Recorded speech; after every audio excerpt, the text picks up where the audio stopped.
Hello everyone.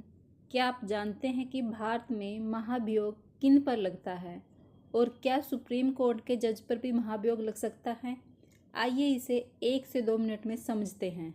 महाभियोग एक संवैधानिक प्रक्रिया है जिसके माध्यम से किसी उच्च संवैधानिक पदाधिकारी को संविधान का उल्लंघन करने पर पद से हटाया जा सकता है। इसका प्रावधान अनुच्छेद 61 में है, जो राष्ट्रपति के लिए प्रयुक्त किया गया है। भारत के राष्ट्रपति को संविधान के उल्लंघन पर संसद द्वारा महाभियोग की प्रक्रिया के माध्यम से हटाया जा सकता है। अनुच्छेद 67 बी, भारत का उपराष्ट्रपति को राज्यसभा के प्रस्ताव और लोकसभा की सहमति से ही हटाया जा सकता है। इसको हम महाभियोग नहीं बोलेंगे। भारत के सर्वोच्च न्यायालय के न्यायाधीश अनुच्छेद 124 और 124(5) में सर्वोच्च न्यायालय के न्यायाधीश को संसद द्वारा विशेष प्रक्रिया यानी कि दोनों सदनों के विशेष बहुमत से ही हटाया जा सकता है। इसे भी हम महाभियोग नहीं कह सकते। अनुच्छेद 148(1) नियंत्रक व महालेखा परीक्षक कैग को संसद द्वारा विशेष प्रक्रिया यानी कि दोनों सदनों से विशेष बहुमत के द्वारा ही हटाया जा सकता है। अनुच्छेद 324 मुख्य निर्वाचन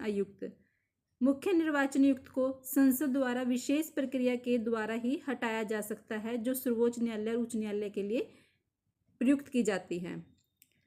महत्वपूर्ण बिंदु, केवल राष्ट्रपति के लिए ही संविधान में महाभियोग शब्द का प्रयोग किया गया है। सर्वोच्च न्यायालय और उच्च न्यायालय के न्यायाधीश को सामान्य बोलचाल में महाभियोग से हटाया गया कहते हैं, लेकिन यह महाभियोग के द्वारा नहीं बल्कि संसद के दोनों सदनों के विशेष बहुमत के द्वारा ही हटाया जाता है, और यह हटाने की जो अलग है संवैधानिक प्रक्रिया है।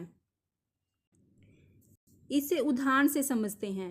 मान लीजिए किसी स्कूल का प्रिंसिपल स्कूल के नियमों का गंभीर उल्लंघन करता है, तब प्रबंधन समिति तय प्रक्रिया अपनाकर उसे पद से हटा सकती है।